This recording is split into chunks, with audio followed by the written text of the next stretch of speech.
ایک صاحب تھے، وہ نا کڑھائی کا کام کرتے تھے، ان کے گھر خواتین 8-10 آتی تھی، یہ ہاتھ سے کڑھائی کا کام کرتے تھے، پھر یہ ہاتھ سے بنے ہوئے کپڑے وہ کراچی میں دے آتے تھے اور کراچی سے باہر جاتے تھے، باہرلے ملک میں، وہاں یہ چیزوں بہت پسند کی جاتی۔ تو ایک دفعہ کہنے لگے کہ ہمارے گھر میں حالات بہت سخت ہیں، کوئی دعا فرما دے۔ میں نے ایک دعا کر دی، پھر کچھ عرصے کے بعد کہا کہ حالات ہمارا ساتھ نہیں دے رہے، آپ دعا فرما دیں۔ تو میں نے اس طرح آتے رہے اور مجھ سے اپنے حالات، قرضے، بیماریاں، مشکلات، راہیں بند، راستے بند، ناکامیاں، یہ سب بیان کرتے رہے۔ ایک دم میں نکلنے گئے، میں نے کہا گھر چلو۔ مجھے ہر دفعہ کہتے تھے گھر چل کے اگر دعا فرما دیں، اگر دعا فرما دیں، میں گھر چلو۔ تو مجھے گھر لے گئے، تو میں باہر کھڑا ہو گیا، میں نے کہا پہلے گھر جا کے اطلاع کر۔ تو جلدی جلدی میں انہوں نے کوئی گھر کو سمیٹا، میں گھر گیا۔ کچھ خواتین بیٹھی تھیں ادھر، کڑھائیوں کا کام کر رہی تھی، ہاتھ سے سینہ پرونا، پھول بنانے، جو بھی ہوتا ہے یہ کر رہی تھی۔ اور گھر میں ایک ویرانی تھی، اور گھر میں ایک وحشت تھی، اور احساس ہو رہا تھا کہ شاید یہ گھر والوں کو روٹی کیسے ملتی ہے، ان کی غربت اور فقر اور تنگ دستی کیسے، کھانا کیسے ملتا، کھانا کیسے ملتا۔ تو میں نے ان سے حال حوال پوچھے، تو ان سے کہا جی کاروبار ہمارے پاس بہت ہے، کام بہت ہے، ہم جاتے ہیں کراچی میں، بڑے بڑے تاجر ہمیں بلاتے ہیں، پیسے پیشگی دیتے ہیں، اور ہمیں کہتے ہیں مال ہمیں دیں، وہ کہتے ہیں ہمیں دیں، ہمیں بڑھا چڑھا کے قیمت دیتے ہیں، تو گھر میں کچھ نہیں بچتا۔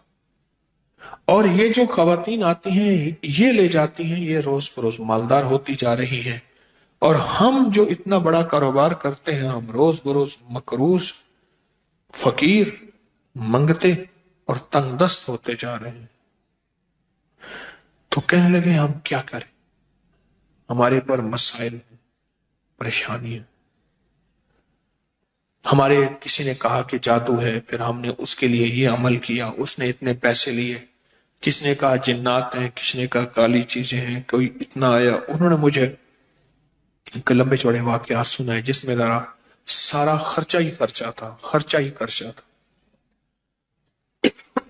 کبھی خرچہ کس نام سے، کبھی خرچہ کس نام سے، کبھی کس نام سے، سارا خرچہ ہی خرچہ تھا۔ میں نے ان سے عرض کیا میں گھر میں قرآن کہاں ہے؟ کہنے لگا پڑھا، میں کہا وہیں لے جاؤں، میں کہنا لے آؤں، میں کہنا مجھے لے چل۔ تو گھر میں جہاں قرآن پاک ایک الماری تھی، اس میں کاغذ ٹھونسے ہوئے تھے، بہت سارے کاغذ۔ کون سے تھے؟ یہ بچوں کی کاپیاں نہیں ہوتی، بچوں کی کاپیاں جس میں یہ ہوم ورک کرتے ہیں بچے، کاپیاں ہوتے ہیں ان میں لکھتے ہیں، ان کے کاغذ، اور پرانے کوئی قاعدے ہوتے ہیں، الف انار والا قاعدہ، یہ چھوٹے چھوٹے ABC والے قاعدے، ان کے ہاں بچے بھی پڑھتے تھے، وہ بچے بھی پڑھا کے ان سے فیس لے کے گزارا کرتے تھے۔ تو وہ سارے ٹھونسے ہوئے تھے، ان کے نیچے سے میں نے قرآن پاک نکالا، میں نے کہا اور ہے؟ کہا نہیں۔ اس پہ غلاف لپٹا ہوا تھا، اور اس میں دھول تھی، مٹی تھی۔ میں نے نکالا قرآن پاک، اور میں نے کہا میں نے آپ کی تعویذ نکال دی۔ اچھا، میں کہ آپ کو میں دکھاتا ہوں جو تعویذ آپ کے تھے، جس کی وجہ سے آپ کے گھر میں بربادی، پریشانی، قرضے، مسائل، مشکلات، میں نے نکال دی۔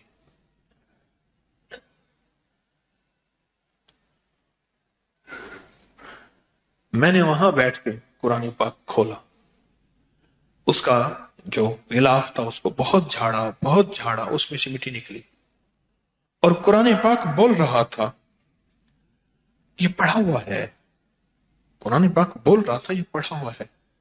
قرآن کے ورق بولتے ہیں ہم پڑھے ہوئے ہیں، یہ پڑھا ہوا ہے، لیکن چھوٹ گیا، اس کا پڑھنا چھوٹ گیا، اس کا پڑھنا چھوٹ گیا ہے۔ یہ پڑھا ہوا ہے لیکن اس کا پڑھنا چھوٹ گیا۔ میں نے کہا یہ قرآن کون پڑھتا تھا؟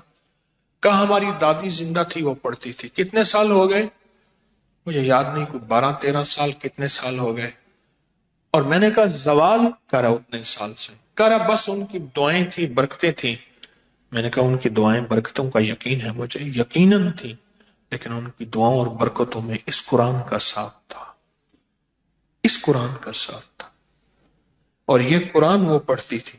کہنے لگے آپ کی بات ٹھیک ہے، یہ قرآن تھا جس کی دعائیں، جس کی برکتوں سے عرشوں سے فیصلے ہوتے تھے۔ دادی گئی، قرآن لپیٹا، رکھ دیا، اور گھر کے اندر کوئی قرآن کو اٹھانے والا نہیں، کوئی قرآن کو پڑھنے والا نہیں۔